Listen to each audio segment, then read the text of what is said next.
وَقُلْ جَاءَ الْحَقُّ وَزَهَقَ الْبَاطِلُ إِنَّ الْبَاطِلَ كَانَ زَهُوقًا۔ الحمدللہ رب العالمین والصلاة والسلام علی سید الانبیاء والمرسلین نبینا محمد وعلی آلہ وصحبہ اجمعین، اما بعد۔ رب اشرح لی صدری ویسر لی امری واحلل عقدۃ من لسانی یفقہوا قولی۔ محترم ناظرین کرام، احباب گرامی، دیگر سامعین، حسن بننا کے عقیدے کے بارے میں ہماری گفتگو چل رہی تھی کہ اسماء اور صفات اللہ رب العالمین کی ذات کے تعلق سے ان کا کیا عقیدہ ہے، اور کس طرح سے میں نے بتایا کہ وہ تفویض کا عقیدہ رکھتے تھے۔ صوفیہ کی جو وحدت الوجود کا عقیدہ ہے اس کو وہ مانتے تھے، اس پر عمل کرتے تھے۔ اس کے علاوہ اس درس کے اندر میں بتاؤں گا کہ کس طرح سے حسن بننا مزید کس طرح سے غلط عقیدے رکھتے تھے جو کہ قرآن و سنت سے ثابت نہیں ہے، اور جو ثابت ہے اس کا وہ کیسے انکار کرتے تھے۔ قرآن اور حدیث کے اندر جو چیزیں ثابت ہیں اس کا وہ انکار کرتے تھے۔ چنانچہ آئیے دیکھتے ہیں، احمد عیسیٰ معصور ان کی کتاب ہے حدیث الثلاثہ لحسن بننا، اس کے صفحہ 108 پر لکھتے ہیں، حسن بننا کا قول انہوں نے نقل کیا ہے، خوش قسمتی کی بات یہ رہی کہ ہم نے کسی بھی صحیح حدیث میں یہ نہیں پایا جو دعوی مہدیت کو ثابت کر پائے۔ ہاں، اس تعلق سے کچھ حدیثیں وارد ہیں، مگر وہ سب یا تو ضعیف ہیں یا موضوع ہیں یا من گھڑت ہیں۔ یہ کس کا قول ہے؟ حسن بننا کا قول ہے۔ نزول مہدی، دعوی مہدیت کا انکار کر رہے ہیں، اور اس کو کیسے انکار کر رہے ہیں؟ کہہ رہے ہیں کہ ہم نے مہدی کے تعلق سے کوئی صحیح حدیث ہم نے نہیں پائی۔ یہ خوش قسمتی کی بات ہے، یہ میرے لیے خوش قسمتی کی بات ہے کہ دعوی مہدیت کے تعلق سے میں نے کوئی حدیث نہیں پائی۔ کچھ روایتیں ہیں تو وہ یا تو ضعیف ہیں یا موضوع ہیں یا من گھڑت، یعنی امام مہدی کے خروج کے تعلق سے انہیں کوئی صحیح حدیث ملی ہی نہیں۔ سوال یہ کہ یہ کہاں دیکھ رہے تھے؟ صحیح بخاری کیوں نہیں انہوں نے کھولی؟ صحیح مسلم کیوں نہیں انہوں نے دیکھا؟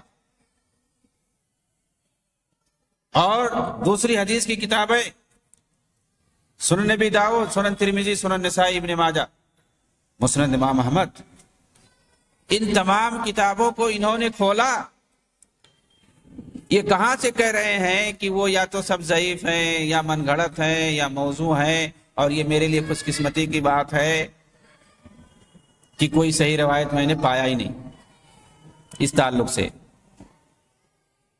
یہ کون کہہ رہے ہیں؟ حسن بننا کہہ رہے ہیں۔ یہ کس کے آخر شاگرد ہیں؟ آپ دیکھو گے یہ جو عقل پرست جمال الدین بن افغانی، شیخ محمد ابدار، رشید رضا، اور اس طرح سے بہت سارے لوگوں نے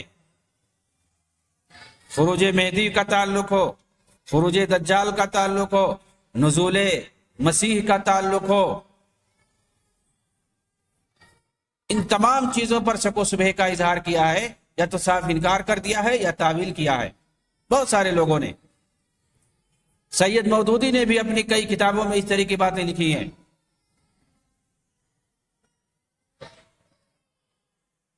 تو ظاہر سی بات ہے انہی لوگوں میں سے تو یہ ہیں، یہ کیوں نہیں ایسی بات کہیں گے؟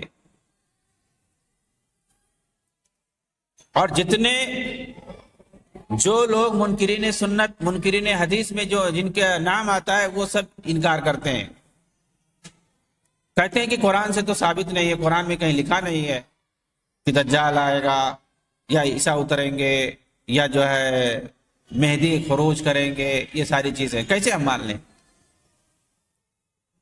حدیثوں میں شک کرتے ہیں، اور یہ حسن بننا تو شک نہیں، یہ تو انکار کرتے ہیں۔ جو صحیح روایتیں ہیں ان کو ملی ہی نہیں، کہہ رہے ہیں سب ضعیف ہیں، من گھڑت ہیں۔ اس کا مطلب جو بخاری مسلم میں حدیثیں سب آئی ہوئی ہیں وہ سب موضوع من گھڑت ان کو دکھتی ہیں۔ حالانکہ آخری زمانے میں امام مہدی کے خروج اور آپ کے عدل و انصاف قائم کرنے پر بے شمار حدیثیں ثابت، جنہیں صحابہ کی ایک بڑی جماعت نے روایت کیا۔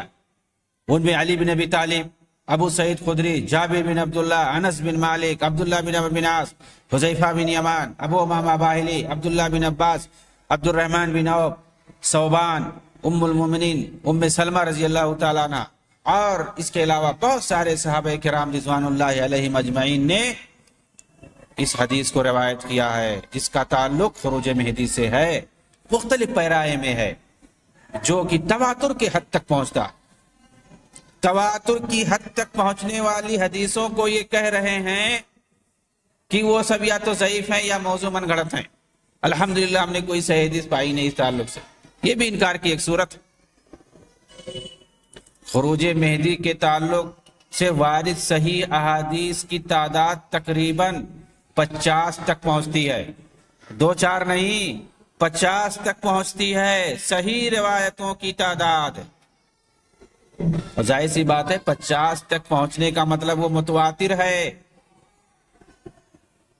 صحیح مسلم، اور اس کی وجہ سے آپ کہہ سکتے ہیں کہ یہ ایک ثابت شدہ عقیدہ ہے جس پر تمام اہل سنت مسلمانوں کا اتفاق ہے۔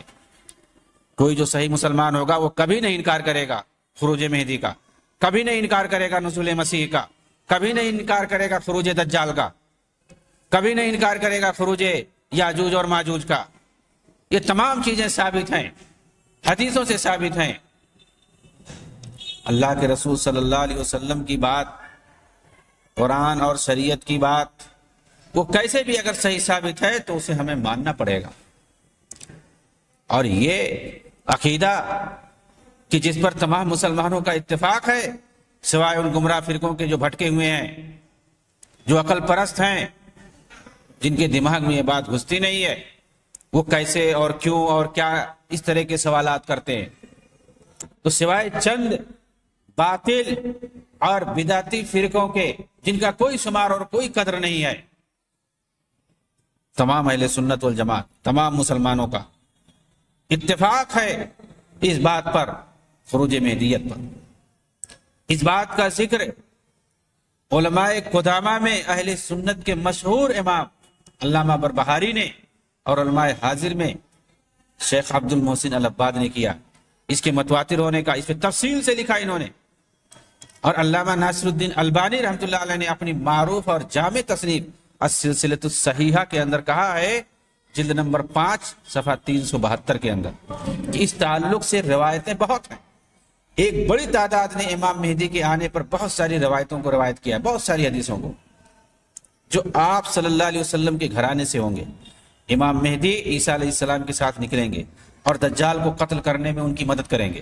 اس وقت آپ پوری امت کی امامت کرائیں گے اور عیسیٰ علیہ السلام آپ کے پیچھے نماز ادا کریں گے۔ یہ ساری چیزیں حدیثوں میں موجود ہیں۔ انکار مہدیت میں حسن بننا صرف تنہا نہیں ہے، بلکہ ان کے ساتھ محمد عبدہ، ان کے شاگرد محمد رشید رضا، محمد فرید وجدی، احمد امین، حتیٰ کہ ابو الاعلیٰ سید مودودی بھی فہرست میں شامل ہیں۔ دینی مسلمات کے ساتھ کھلواڑ کرنے میں یہ ایک دوسرے سے سبقت لے جانے کی کوشش کرتے ہیں۔ جتنے عقل پرست ہوں گے جو روایت اور درایت کی بات کرتے ہیں، عقل و فہم کی بات کرتے ہیں، اپنی عقل کو قرآن اور سنت کو اپنی عقل کی خراج پر قرآن اور سنت کو یہ لوگ ناپنا شروع کر دیتے ہیں۔ اسلامی شریعت اور اسلامی عقیدے کو اپنی کمزور اور ناقص فہم پر، اپنی کمزور اور ناقص عقل پر جو ہے تولنا شروع کر دیتے ہیں۔ یہ لوگ بڑے سمجھنے والے بن جاتے ہیں قرآن اور حدیث کو، اور ناپنا شروع کر دیتے ہیں عقل پر، عقل کی بنیاد پر ناپنا شروع کر دیتے ہیں۔ کھلواڑ کرتے ہیں یہ لوگ، اور کھلواڑ کرنے میں ایک دوسرے سے آگے بڑھنے کی کوشش کرتے ہیں۔ لیکن ان میں سب سے آگے ان سب کے سردار آپ دیکھیں گے جمال الدین افغانی، ان کے شاگرد محمد ابدا کو دیکھیں گے، یہ سب سے آگے تھے۔ رشید رضا نے ساری چیزیں نقل کر دی، صحابہ بتان و تسنی ساری چیزیں، اور خود ان کی کتاب الرسالۃ العظمی الخلافۃ العظمی رشید رضا کی، ان کے تعلق سے لوگ زیادہ نہیں جانتے اور نہ بتایا جاتا ہے، ان کو سلفی عالم کہا جاتا ہے، حالانکہ وہ سارے خرافات جو جمال الدین افغانی اور شیخ محمد ابدا کے ان کے اندر تھی، یہ سب مانتے تھے، سب اقرار کرتے تھے۔ الوستاذ، الامام، الکبیر، یہ سب بولتے تھے کس کو؟ شیخ محمد ابدا کو۔ ان کی سارے عقائد ان کے اندر موجود تھے۔ الخلافۃ العظمی ان کی کتاب ہے، اس کے اندر انہوں نے صحابہ کو مطعون کیا ہے، اسی طرح سے طعن و تشنیع انہوں نے کیا جس طرح سے سید قطب نے کیا ہے، جس طرح سے سید ابوالعلا مودودی نے کیا، ان تمام لوگوں نے۔ آپ دیکھیے العدالہ الاجتماعیہ سید قطب کی پڑھیے، الخلافۃ العظمی سید رشید رضا کی پڑھیے، خلافت الملوکیت ابوالعلا مودودی کی پڑھیے، کیا کیا ان لوگوں نے صحابہ کرام پر طعن و تشنیع کیا۔ اور بہت ساری کتابوں میں ان لوگوں نے جو مسلمہ حقائق ہیں دین کے، ان کا یا تو انکار کیا ہے یا ان کے اندر شک و شبہ ڈالا، تاکہ بعد میں آنے والی جو ذریت ہے، نسل ہے، ان لوگوں نے صاف صاف انکار کیا۔ آج کل ایسے بہت سے بندے سرفرے ملیں گے آپ کو کہ وہ مسلمہ اصول عقائد جن پر ان کے پیروں نے شک و شبہ ڈال دیا تھا، آج وہ اس کا انکار کر رہے ہیں۔ جن کی ذات کو مشکوک بنا کے پیش کر دیا اپنی کتابوں میں، آج یہ لوگ سیدھا سیدھا گالی دیتے ہیں اور طعن و تشنیع کرتے ہیں ان مقدس ذاتوں پر، جن کو مشکوک بنا کر کے ان کو پیروں نے پیش کر دیا اپنی کتابوں کے اندر۔ آج ان کی ذریت ان مقدس ذاتوں کو، ان مقدس ہستیوں کو آج گالی دے رہی صاف صاف۔ تو چاہیے، یہ شیطان اور ابلیس کا کام کر کے گئے ہیں، سیرہ لگا کے گئے ہیں، کم سے کم یا تو انکار کر کے گئے ہیں یا سیرہ لگا کے گئے ہیں ابلیس والا۔ وہ نہیں انکار کیا، آج ان کی نسل انکار کر رہی ہے، انہی کو دلیل بنا کر کے، مشکوک بنا کر کے پیش کر دیا ان لوگوں نے۔ تو یہ لوگ ایک دوسرے پر آگے بڑھنے کی کوشش کرتے ہیں، دینی مسلمات کے ساتھ کھلواڑ کرنے میں۔ یہ ان کے شاگرد رشید رضا، محمد ابدا، جمال الدین افغانی کے جو شاگرد تھے، ان کے بارے میں آتا ہے کہ جان بوجھ کر نماز ترک کر دیتے تھے، اور جو معصومیت کے اندر صرف رکن ہی نہیں بلکہ اس کے سربراہ بھی رہ چکے۔ یہ محمد ابدا، اس پر پوری تفصیل بات آئی ہے۔ اگر اس جماعت کو بنظر غیر دیکھا جائے اور ایک دائرانہ نظر دوڑائی جائے تو پتہ چلے گا اس کا تعلق عقل پرست معتزلی مکتبہ فکر سے ہے، ریشنلسٹ معتزلیوں سے اس کا تعلق ہے، اس جماعت کا۔ اسی لیے جماعت ہر معاملے کی صحت کے لیے نقل کو چھوڑ کر کے عقل کو معیار بناتی ہے۔ اس جماعت کے عقلی انحرافات کے بارے میں اگر آپ کو زیادہ جاننا ہے، تفسیر المنار جا کے دے، ان کی یہاں بہت مقبول یہ کتاب ہے، تفسیر المنار فی ظلال القرآن، تفہیم القرآن، یہ ساری کتاب ہے۔ میں نے 5 قسط پر باقاعدہ تفہیم القرآن پہ وہ سارے مسائل تھوڑے بہت دیکھا میں نے، جو اسماء اور صفات کے بارے میں نے لکھا۔ سید مودودی نے تفہیم القرآن کے اندر کون سی عقائد ہے، وہی عقائد سیم جو حسن بنا کے جو عقائد ہیں، محمد ابدا اور رشید رضا کے جو عقائد ہیں، وہی سارے عقائد آپ کو ملیں گے۔ تفہیم القرآن میں بھی اڑیل کر کے وہی رکھ دیا ہے سید مودودی نے، جس کا پرچار اردو میڈیا میں کیا جاتا ہے، اردو دا طبقے کے اندر جس کا پرچار خوب کیا جاتا ہے۔ پڑھو اس کو، پڑھو، بہت اچھی کتاب ہے، پڑھو، تفسیر میں پیش کیا جاتا ہے، ہر شکل میں آپ کو مل جائے گی یہ کتاب، انٹرنیٹ پہ آپ کو مل جائے گی، ہر جگہ مکتبات میں یہ لوگ پرچار کرتے رہتے۔ اسماء اور صفات عقائد میں ساری خرابیاں انہوں نے لکھ دی ہیں، بھر دی ہیں اس کتاب کے اندر، جو میں نے بتایا کہ چاہے وہ رشید رضا کی کتاب تفسیر المنار ہو یا اسی طرح سے سید قطب کی فی تفسیر ظلال القرآن ہو، ان کے اندر جو آپ کو مل جائے گی وہ ساری چیزیں اس کے اندر خرافات آپ کو مل جائے گی، اور یہی پھیلایا جا رہا ہے۔ اسی طرح سے جو کتاب ہے موسوعۃ محمد فرید وجدی، جس کے اندر کفریات، الحاد، رسالت و معجزات کے انکار جیسے اوہام و خرافات بڑھیں گے۔ احمد امین کے بارے میں تو پوچھنا ہی نہیں، بس ان کی کتاب میں فجر الاسلام اور ضوء الاسلام پڑھ لیجئے تو انکار مہدی کا پتہ چل جائے گا۔ تو ان تمام لوگوں کے جو لٹریچرز ہیں، جس کو عربی میں ادبیات کہتے ہیں، اپنی ان ادبیاتی کتابوں میں، ان لٹریچروں میں دینی عقائد کا انہوں نے ستیہ ناش کر دیا. اور جو نئی نسل ہے انہی لٹریچر کو پڑھ کر کے وہ اپنے آپ کو مفکر بن رہی ہے. وہ سیدھا قرآن اور حدیث سمجھنے کی کوشش نہیں کرتے، نہ اسے پڑھتے ہیں اور نہ یہ دیکھتے ہیں کہ اسلاف کرام کی کیا عقیدے تھے اس بارے میں. انہوں نے جو عقیدوں کی کتابیں لکھی ہیں، محدثین کرام اور شارحین حدیث نے جو حدیثیں اور اس کی شرح لکھی ہیں، مفسرین کرام نے جو قرآن کی تفسیر لکھی ہے، وہ سب دیکھنے کی ضرورت نہیں ان کو. موجودہ دور کے جو بنے مفکرین مطالعہ کر کے جو مفکر بن جاتے ہیں اور پھر اس کے بعد لکھنا شروع کر دیتے ہیں دین پر، انہی کی لٹریچر کو پڑھ کر کے یہ لوگ جو مفکر بنتے ہیں، تو پھر حالت یہی ہوتی ہے کہ وہ اپنے عقل پہ ان ساری چیزوں کو جانچنا شروع کر دیتے ہیں اور جو مسلمہ عقائد ہیں دین کے، ان کا انکار کرنا شروع کر دیتے ہیں اور خود گمراہ ہوتے ہیں، اپنے ساتھ دوسروں کو بھی گمراہ کرتے ہیں. جہاں تک جماعت اسلامی کے بانی سید مودودی کا تعلق ہے، تو یہ تو اہل سنت کے لباس میں اگر آپ کہیں سیدھا تو یہ رافضیت کے پیامبر تھے، مبلغ تھے رافضیت کے یہ. اور یہ ان کی کتابوں، مقالوں، خطوط اور رسائل، مسائل سے واضح ہے. دکھا دیں گے ہم ایک ایک کر کے کہ کیسے ان کے اندر خمینیت بھری ہوئی تھی. ان کے رگ و ریشے میں مرتے وقت یاد کر رہے تھے خمینی کو، مر رہے ہیں امریکہ میں اور یاد کر رہے ہیں رافضی خمینی کو کہ میں چاہتا ہوں کہ میں پاکستان پہنچوں تو ایران ہو کر کے پہنچوں تاکہ وہاں خمینی سے میری ملاقات ہو جائے. اس کے آئیڈیل پہ چلنے والے تھے، اس کی خوشنودی میں کام کرنے والے تھے، پاکستان کو بھی رافضیت بنا کر کے پیش کرنے والے تھے.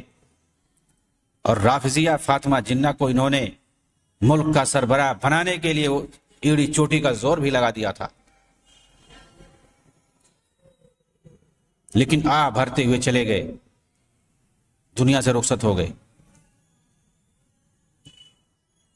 ان کی تمام کتابوں سے واضح ہو جائے گا، آپ دیکھیں گے رافضی اور شیعہ جس طرح سے صحابہ کرام پر تان و تسنی کرتے ہیں، اسی طرح سے یہ تان و تسنی بھرا پڑا ہے ان کی کتابوں کے اندر، بالخصوص خلافت و ملوکیت کے اندر.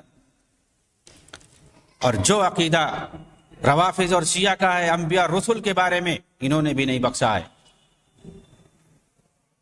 جو عقیدہ ان کا اسماء اور صفات کے بارے میں ہے تعویل کا، وہی عقیدہ یہ بھی رکھتے ہیں. تفہیم القرآن جا کر کے پڑھ لیجئے، اسماء و صفات میں یہ کیا تعویل کرتے ہیں. چنانچہ اپنی کتاب قرآن کی 4 بنیادی اصطلاح ہیں، صفحہ نمبر 154 کے اندر یہ کہتے ہیں انبیاء کے تعلق سے، بے شک اللہ تعالیٰ نے آپ صلی اللہ علیہ وسلم کو سورہ نصر میں یہ حکم دیا ہے کہ اپنے رب سے فرائض کی ادائیگی میں واقع غلطیوں اور کمیوں سے معافی طلب کریں. اسی طرح خلافت و ملوکیت کے اندر بہت سارے صحابہ پر تان و تسنی کیا ہے، بالخصوص عثمان، معاویہ، عامر بن عاص، مغیرہ بن شعبہ، حفصہ، عائشہ رضی اللہ تعالی عنہم اجمعین. ہفتہ واری میگزین الشیعہ، صفحہ 57، 1979، 8 اکتوبر. اس کے اندر یہ مذکور ہے جو ایران سے نکلتا ہے. پورے عالم اسلامی کے علماء نے استاذ مودودی کی موت پر حزن و ملال کا اظہار کیا، ان کے دینی مسائل کو سراہا. مرحوم اتحاد بین المسلمین کے بہت بڑے داعی تھے، کلمہ حق کہنے میں بے باک تھے. آپ کی مشہور تصنیف خلافت و ملوکیت ایک یادگار کی حیثیت رکھتی ہے، جس کے اندر استاذ مودودی نے خلفائے ثلاثہ اور معاویہ پر زبردست تنقید کی ہے. یہ اچھے پیرائے میں بیان کر رہا ہے ایک شیعہ، خلفائے ثلاثہ اور معاویہ پر جنہوں نے زبردست تنقید کی ہے، اور تنقید کر کے صحابہ کرام پر یہ اتحاد بین المسلمین کے بہت بڑے داعی بن گئے. صحابہ پر نقد کر کے اتحاد بین المسلمین کے داعی بن گئے. آپ شیعوں میں جائیں گے، ان کے اندر ان کے جلسہ جلوسوں میں، اور یہ جاتے تھے، ان کے خصوصی جلوس میں، جلسہ میں شریک ہوتے تھے. وہ ماتمی جلسے جس میں صحابہ کرام کو گالیاں دی جاتی ہیں، تبرہ کیا جاتا ہے، اس میں یہ شریک ہوتے تھے باقاعدہ، اور وہاں پر جا کر کے یہ بھی فضائل کربلا پہ تقریریں کرتے تھے۔ اب ظاہر سی بات ہے، جب آپ شیعوں کے یہاں جائیں گے اور صحابہ پر تبرہ کریں گے، ان پر نقد کریں گے، طعن و تشنیع کریں گے، اور کربلا کے فضائل پر جھوٹی روایتوں کو بیان کریں گے، تو وہ آپ کو اتحاد بین المسلمین کا داعی مانیں گے کہ نہیں مانیں گے؟ حتیٰ کہ روافض شیعہ ان کو آیت اللہ مودودی کہتے تھے، اور آیت اللہ شیعہ جب کہتے ہیں تو وہ کسی بہت زبردست بہت بڑے عالم کو ماں کہتے ہیں، سب کو نہیں کہتے۔ وہ اپنے بڑے علماء کا نام رکھتے ہیں، اس کے پیچھے ان کے سامنے لقب لگاتے ہیں آیت اللہ، سب کو نہیں کہتے۔ مودودی کو آیت اللہ وہ کہا کرتے تھے۔ تہران سے شائع ہونے والے میگزین التوحید، شمارہ نمبر 27، 5 رجب 1407 ہجری، اس کے اندر ایک بڑے رافضی عالم نے لکھا ہے معاویہ بن ابی سفیان کی حکومت پر قبضہ کرنے، معاویہ بن ابی سفیان کے حکومت پر قبضہ کرنے اور اسے موروثی بنا دینے کے بعد مسلمانوں کو کس قدر نقصان اٹھانا پڑا۔ یہ دیکھیے ایک رافضی عالم نے کیا لکھا ہے۔ ایک شیعہ رافضی کیا کہتا ہے کہ معاویہ بن ابی سفیان نے حکومت پر جو قبضہ کیا 41 ہجری کے اندر، حضرت حسن رضی اللہ تعالیٰ عنہ اور حضرت معاویہ کے درمیان جو صلح ہوئی اور خلافت منتقل ہو گئی حسن سے معاویہ کی طرف، اور اللہ کے رسول کی جو پیشین گوئی ثابت ہوئی کہ یہ میرا بیٹا حسن، اس کے ہاتھ پر مسلمانوں کی 2 جماعتوں کے درمیان اتحاد ہوگا، اور وہ 41 ہجری میں ہوا۔ مسلمانوں کی 2 جماعتوں میں اتفاق ہوا، حضرت حسن نے خلافت کو سونپ دیا، دستبردار ہو گئے، اس کے بعد خلیفہ بن گئے حضرت معاویہ۔ یہ کہتے ہیں ملوکیت کا دور انہوں نے شروع کیا ہے۔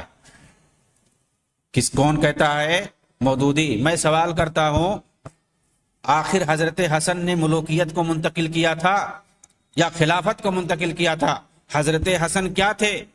اگر وہ بادشاہ رہے ہوں گے تو ملوکیت کو منتقل کیا ہوگا، اور اگر خلیفہ رہے ہوں گے تو خلافت کو منتقل کیا ہوگا۔ اور سارے صحابہ نے اجماع کے ساتھ ان کو خلیفہ تسلیم کیا، کسی نے انکار نہیں کیا۔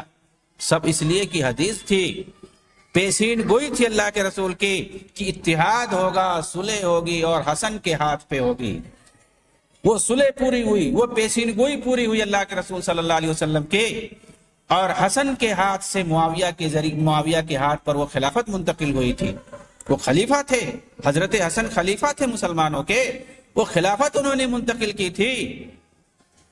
اور آپ دیکھیں گے وہ کوفی جو برا بھلا کہتے تھے حضرت حسن کو، وہ یہ بھی کہتے کہ تم نے خلافت بیچ دی ہے، یہ گالی بھی دیتے تھے کہ خلافت کو تم نے بیچ دیا، ہم لوگوں کو تم نے ذلیل کیا۔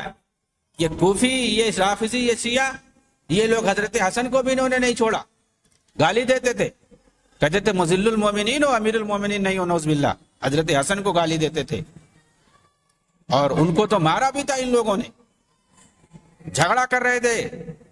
حضرت حسن جو کہ نبی صلی اللہ علیہ وسلم کی حدیث پر عمل کر رہے تھے اور اتفاق اور اتحاد کی بات چاہتے تھے، اور یہ لوگ لفڑا چاہتے تھے، جھگڑا چاہتے تھے، قتل اور خوریزی چاہتے تھے۔ یہ لوگ یہ کبھی نہیں اتفاق چاہنے والے، انہوں نے ہمیشہ صحابہ کرام کے درمیان 2 فرقہ بنا کے رکھا، ایک کو منافق کہا، ایک کو غلط کہا، اور دوسرے کو صحیح کہا، اور ہم کہتے ہیں کہ سب صحیح تھے۔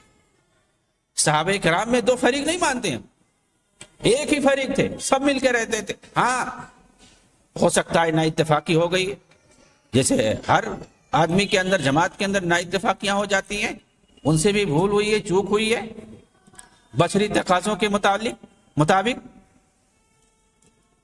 لیکن کیا انہوں نے جان بوجھ کر کے ایسا کیا؟ خواہشات نفس کی پیروی انہوں نے کی؟ ایسا کچھ نہیں۔ اگر ہم ایسا کہتے ہیں، ان کے ہم گویا دلوں کے اندر گھس کر کے ان کی بات کو جاننے کی کوشش کر رہے ہیں، ہم شک کر رہے ہیں۔ اللہ رب العالمین نے ان کو تو عادل مانا ہے، اور ہم شک کر رہے ہیں۔ کون ہوتے ہیں ہم شک کرنے والے؟ اللہ رب العالمین اپنی رضامندی کا اظہار کر رہا ہے، اور ہم جو ہے ان سے نفرت کا اظہار کر رہے ہیں، نعوذ باللہ۔ تو صحابہ کرام کے اندر ایسا کچھ نہیں تھا۔ تو یہ رافضی شیعہ کیا کہتا ہے کہ معاویہ بن ابی، بہت غور سے سننے والی بات ہے، کہتا ہے کہ معاویہ بن ابی سفیان نے جو حکومت پر قبضہ کیا اور اسے موروثی بنا دیا۔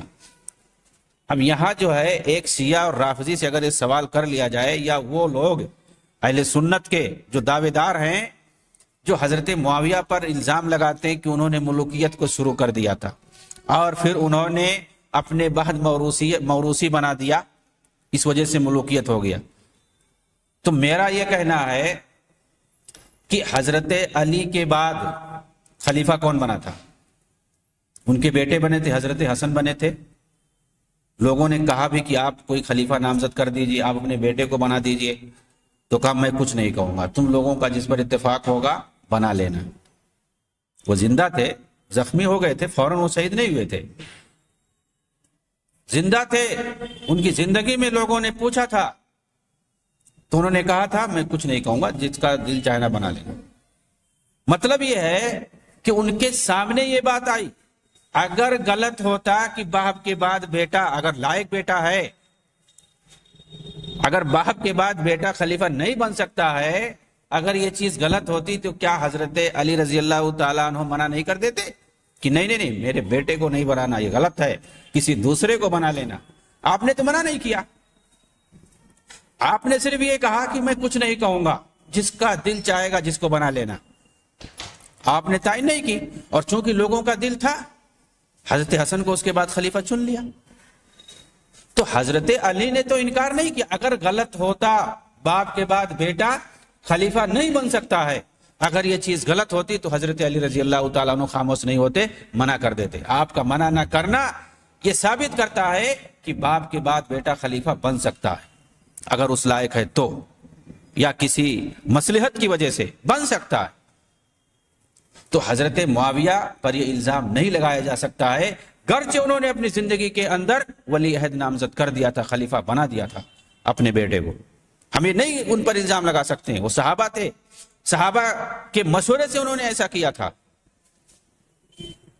اور صحابہ کی اکثریت نے اس بات کو تسلیم کیا تھا کہ یہ بہتر ہے۔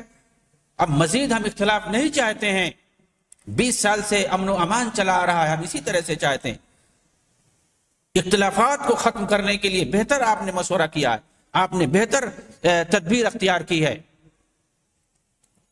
تو بیٹے، باپ کے بعد بیٹا خلیفہ بن جائے، اس کو موروثی کہہ کر کے انکار کرنا اور اس کو ملوکیت اور کیا کیا کہنا، اگر یہاں کہتے ہو تو یہاں حضرت علی کے بارے میں آپ کیا جواب دیتے ہو کہ حضرت علی کے بعد ان کے بیٹے خلیفہ ہوئے، اور اس کو ہم خلافت راشدہ میں شمار کرتے ہیں، اور اس کو ہم موروثی نہیں کہتے ہیں؟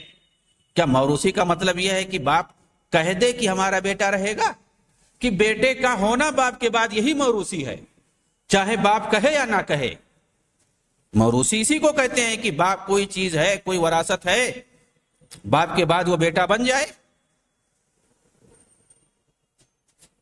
حضرت داؤد کے بعد سلیمان بن گئے، بادشاہ بن گئے، نبی بھی بنے، تو کیا اس کو موروثی کریں گے؟ اس کو ہم انکار کریں گے؟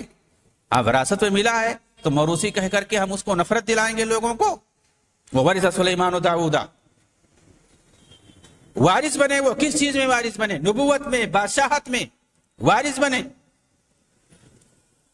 تو ہم موروثی کہہ کر کے ہم اس سے نفرت دلائیں لوگوں کو؟ ہم دیکھیں گے طرز حکمرانی کیا تھی، طرز حکمرانی یہ اصل ہے، طرز حکمرانی اگر صحیح ہے، کتاب و سنت کے مطابق ہے، عدل و انصاف ہے، یہ ساری چیزیں اگر ہیں تو وہ چاہے ملوکیت ہو چاہے خلافت ہو سب صحیح ہے۔ لیکن اگر طرز حکمرانی نہیں صحیح ہے، اگر ظلم ہے تو چاہے خلافت ہو، شورائی اعتبار سے ہو، چاہے اسی طرح سے کوئی جو ہے ملوکیت ہو، بادشاہت ہو، وہ غلط۔ تو اگر ظلم نہیں ہے اور اگر کتاب و سنت کے حساب سے حکمرانی ہو رہی ہے تو اسی صورت میں وہ اپنی جگہ پہ صحیح ہے، اس کی کوئی بھی صورت ہو۔ تو دیکھیے یہ کیا کہہ رہا ہے، میری بات چلے گی دوسری طرف۔ یہ شیعہ رافضی کہہ رہا ہے کہ معاویہ بن ابی سفیان نے جو حکومت پر قبضہ کیا اور اسے موروثی بنا دیا، اس کے بعد مسلمانوں کو کس قدر نقصان اٹھانا پڑا، اس کے لیے میں ابو الاعلی مودودی کی کتاب خلافت و ملوکیت کے پڑھنے کا مشورہ دوں گا۔ یہ کون کہہ رہا ہے؟ ایک شیعہ کہہ رہا ہے تہران کے اندر یہ میگزین جو چھپی ہے اس کے اندر اس نے یہ مشورہ دیا ہے شیعوں کو کہ مودودی کی کتاب خلافت و ملوکیت پڑھو. ہزاروں کی تعداد میں اس کو فارسی زبان میں ترجمہ کر کے ایران میں چھپوایا گیا.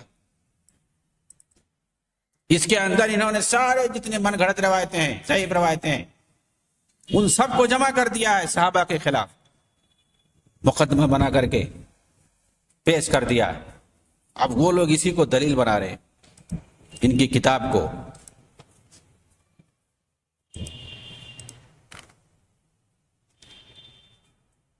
اس طرح بہت ساری باتیں ہیں. اللہ رب العالمین ان کے عقائد باطلہ سے ہم سب کو نجات دلائے اور عوام کو ان کے جال سے بچائے. آمین. وآخر دعوانا ان الحمد للہ رب العالمین. والسلام علیکم ورحمۃ اللہ وبرکاتہ.